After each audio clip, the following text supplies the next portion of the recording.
Hi, I'm Allison. I'm the owner of Curl Evolutions Hair Salon, where we have served thousands of curly clients, and we want to bring that information to everyone, no matter where you are. So today we're going to talk about the top 10 things that cause frizz in curly hair. So number one, the first one's going to be a bad product application. If you're not taking enough time to make sure that your product application is going through really well, you're going to have a not so good day one, but a really bad day two and day three. So all I'm asking you to do, set a timer, 5 minutes of just a little bit of extra time to make sure that the product is through your hair really well. And if you want to use a comb like this, which will help with styling and sectioning, this will help bring the products through, and then you can rake back through and reclump the curls with your hands, but you'll have a much more thorough application. And if you are doing a good thorough application, but you're still getting some frizz like day two, day three, your product's in there. Just resurrect it with a little bit of water. You can spray a little bit of water, refluff the curls, and let it go. You should be able to if you did a good job on day one. Number two, the weather, humidity. Okay, that's pretty obvious, right?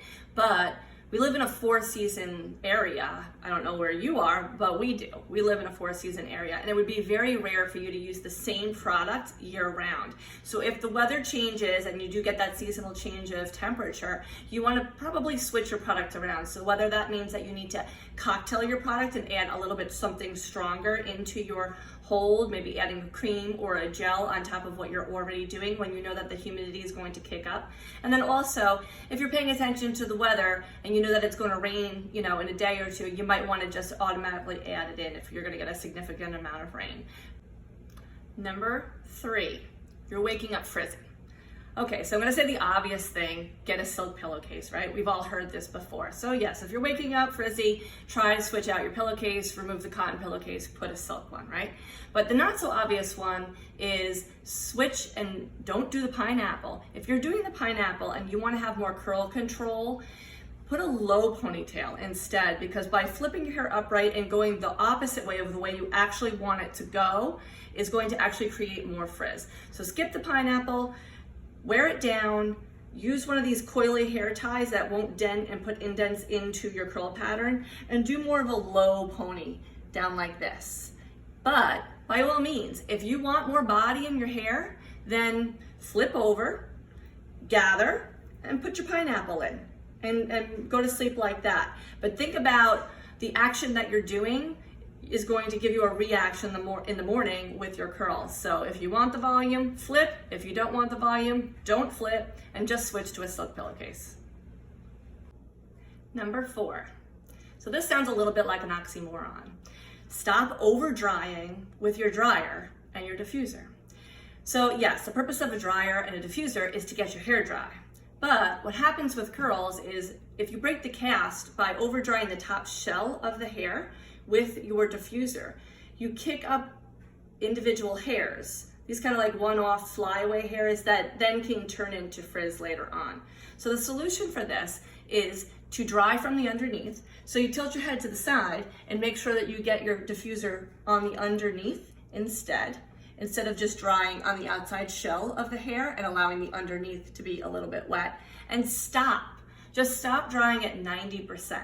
As long as your scalp feels mostly dry and the hair is in fairly dry shape, just let it air dry the rest of the way, that little extra bit. But maybe before you get in your car, you just give it a little scrunch once it's had a little bit of time to air dry. But that will eliminate the problem of this flyaway frizz that happens with over drying with your diffuser.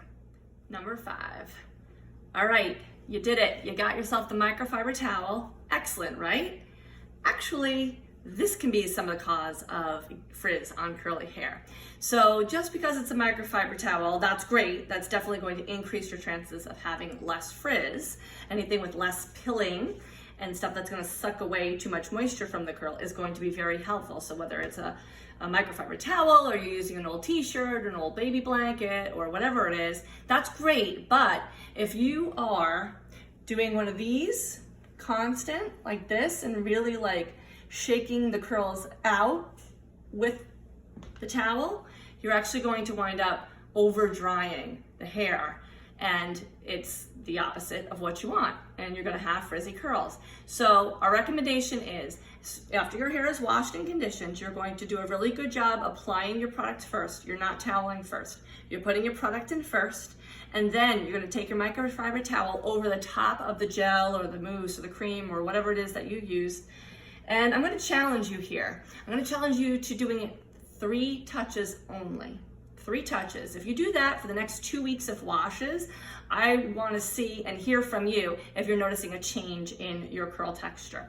So by what I mean for that is literally gather up the curls that are dripping and hold. 1, 2, 3, 4, 5. Switch to flipping forward. Hold. 1, 2, 3, 4, 5. And switch to the other side. 1, 2, 3, 4, 5. And just squeeze the hair. No roughing, no moving, nothing. We only touched it 3 times with the towel. So become efficient with that. Don't move around too much and you'll see less frizz in your curls. 6, split ends.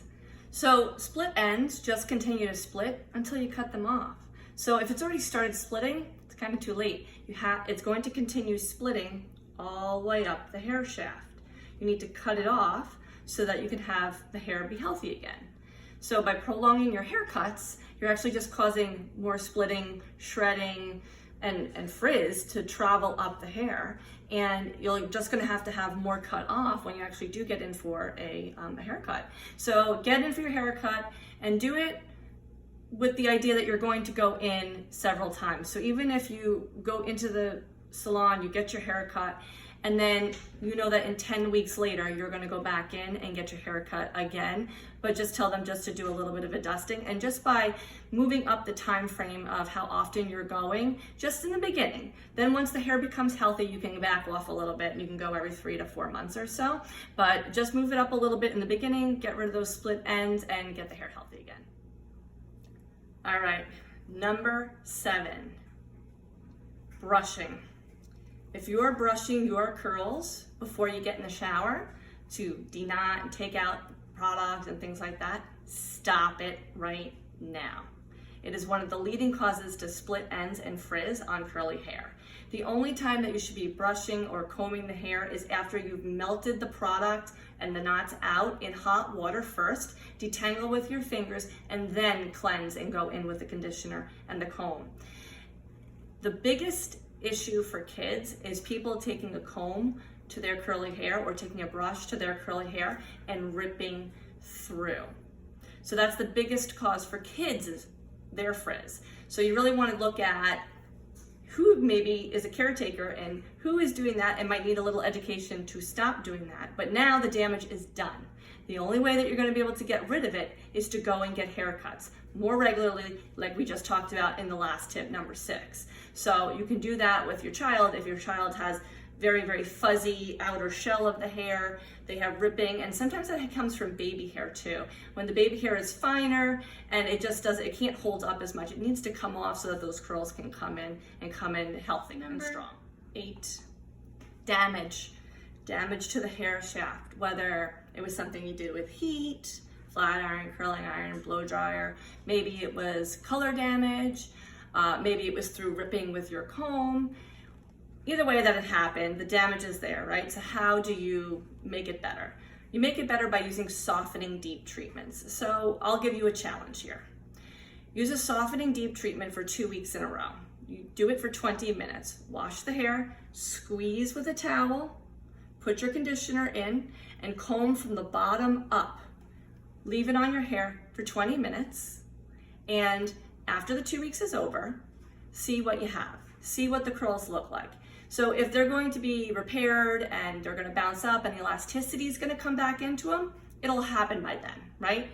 But if the curls are not bouncing back up and you don't have the elasticity there, the elasticity is shot, the hair is just over damaged, it just needs to come off. So either it's going to be, you're going to do a little trim and eliminate some of the damaged hair.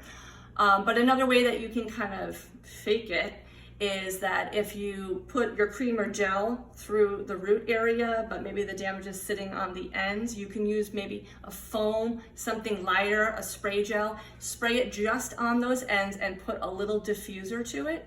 It'll change the texture, but only on that bottom spot, so that what happens is your hair top and the damaged bottom marry and they look uniform. So you're going to air dry that top, you're going to put the diffuser a little bit to the ends. The one product that I'm going to recommend for you as a softening deep treatment, and that's because it doesn't have too much protein, is Curlfection's Deep Treatment. You can get it right on our website, or you can buy it on Amazon. 9. This is a big one, and a lot of people miss this one. It's over-proteinizing your curls. You're putting way too much protein on healthy hair. If the hair is healthy, it doesn't need added protein. If your product says strength, repair, protein, take a look at what's on the label. By putting too much protein on the hair, you actually can take healthy hair and you can rough it up and wreck the texture because it makes it too strong. It doesn't need to be strong. Protein is utilized more for people that have damaged hair, like the last tip that we just gave.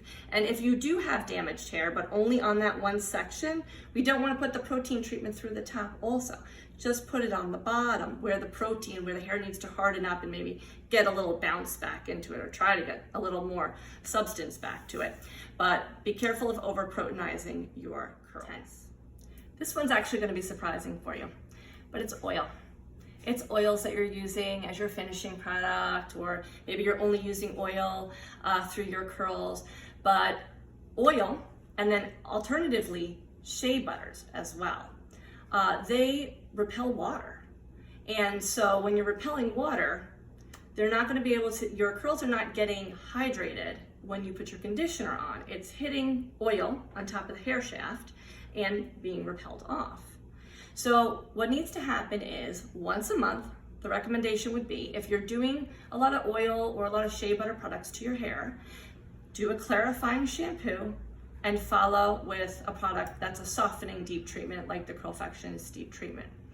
Because if you don't remove that oil barrier, the hydration's never going to come back to that curl, and it constantly feels rough, but it's shiny. And that's why, it's because the oil is on top of it, or the shea butter is putting a barrier.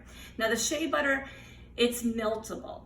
So you can, under hot water, melt it, but it's only about 85% of it is not penetratable. You're getting through like 15% of it is coming off the curls. So really the only way to take care of it is to do a clarifying shampoo and then a deep treatment. So the clarifying shampoo that I'm going to recommend to you is called Undo Goo, and it's made by the Malibu company, and you can get that on Amazon or on our home website as well. And then the softening treatment is going to be Curlfection's Deep Treatment. And what's nice about that one is you can sleep in it because it doesn't have high amounts of protein. So you can actually sleep in it or go to the beach in it, and you don't have to take it out after 20 minutes. You can put it in at night, wake up in the morning, rinse it, and then style your hair in the morning. So, all right, happy curl day to you. If you want to reach us, it's curlevolution.com. We hope you get in touch with us. Let us know your thoughts if you have any tips that you want to add to our list.